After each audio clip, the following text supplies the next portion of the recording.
بسم اللہ الرحمن الرحیم۔ شروع اللہ کے نام سے جو بڑا مہربان اور نہایت رحم کرنے والا ہے۔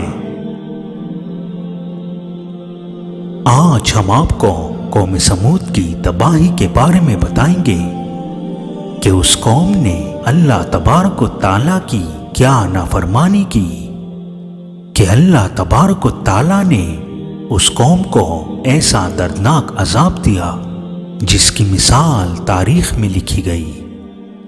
اللہ تبارک و تعالیٰ ظالم اور کافر قوم پر اس وقت تک عذاب نازل نہیں کرتا جس وقت تک ان کی اصلاح کے لیے رسول نہ بھیجتے جو انہیں اللہ کی دعوت دے، برائی سے روکے اور بھلائی کی طرف لانے کی پوری کوشش کرے۔ اللہ تعالیٰ قرآن کریم میں فرماتا ہے، اور ہم اس وقت تک عذاب نہیں دیتے جب تک کہ ہم ان پر رسول نہ بھیجتے۔ چنانچہ اللہ تبارک و تعالیٰ نے انہی میں سے سیدنا حضرت صالح علیہ السلام کو نبوت عطا فرمائی۔ نبوت ملنے سے پہلے آپ علیہ السلام ایک نیک اور سچے انسان تھے۔ نبوت ملنے پر حضرت صالح علیہ السلام نے قوم سمود کو ایک اللہ کی طرف بلایا۔ قرآن کریم میں اللہ تعالیٰ فرماتا ہے، صالح نے کہا، اے میری قوم، اللہ کی عبادت کرو، اس کے سوا تمہارا کوئی معبود نہیں۔ اسی نے تم کو اس زمین میں پیدا کیا اور اسی نے اس زمین میں آباد کیا۔ اس سے مغفرت مانگو اور اس کے آگے توبہ کرو، بے شک میرا رب دعا قبول کرنے والا ہے۔ لیکن قوم سمود تو شرک و کفر میں مبتلا ایک فسادی قوم تھی۔ شیطان نے انہیں گمراہ کر رکھا تھا۔ حضرت صالح علیہ السلام کی تمام تر باتیں سننے کے باوجود بھی ان کے دل میں ایمان نہ آیا اور وہ گمراہ قوم حضرت صالح علیہ السلام کو جادوگر کہنا شروع ہو گئی۔ وہ لوگ کہنے لگے، بھلا ہم میں سے صرف اس ہی پر وحی آئی ہے؟ یہ جھوٹا ہے، ہم کیوں اس کی پیروی کریں گے؟ قوم سمود نے آپس میں مشورہ کیا کہ ہم حضرت صالح علیہ السلام کو جھوٹا ثابت کریں گے۔ انہوں نے صالح علیہ السلام سے کہا، اے صالح، کیا آپ کا رب ہر چیز پر قادر ہے؟ سیدنا حضرت صالح علیہ السلام نے کہا، ہاں بے شک۔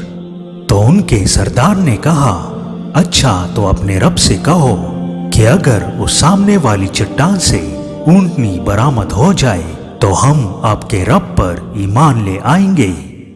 حضرت صالح علیہ السلام نے ان کا مطالبہ سن کر فرمایا، ٹھیک ہے، اگر ایسا ہو گیا تو کیا ایمان لے آؤ گے میرے رب پر؟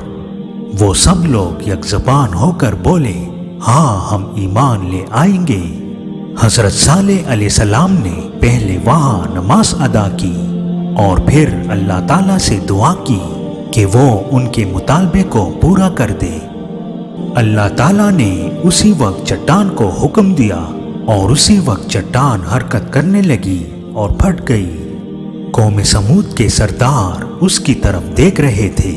چٹان کو پھٹتا دیکھ کر خوف زدہ ہو گئے اور پھر جب چٹان میں سے اونٹنی کو نکلتے دیکھا تو ان کی حیرت کا کوئی ٹھکانہ نہ رہا۔ اللہ تعالیٰ کی عظیم الشان قدرت کو دیکھ کر ان میں سے کچھ لوگ فوراً سجدے میں گر گئے اور اللہ تعالیٰ پر ایمان لے آئے، لیکن زیادہ تر لوگ گمراہی پر ڈٹے رہے۔ سیدنا حضرت صالح علیہ السلام نے ان سے فرمایا، اللہ تعالیٰ قرآن کریم میں فرماتا ہے، تمہارے پاس تمہارے رب کی طرف سے نشانی آ چکی ہے، یہ اللہ کی اونٹنی ہے، تمہارے لیے نشانی ہے، اسے اللہ کی زمین میں چرنے دو، پھرنے دو اور اسے بری نیت سے مت پکڑنا، اور اگر تم نے ایسا کیا تو تمہیں دردناک عذاب پہنچے گا۔ حضرت صالح علیہ السلام نے قوم کو حکم دیا کہ ایک دن کنویں سے قوم سمود پانی پیے گی اور دوسرے دن یہ اونٹنی پانی پیے گی۔ جس دن اونٹنی کے پانی پینے کی باری ہوگی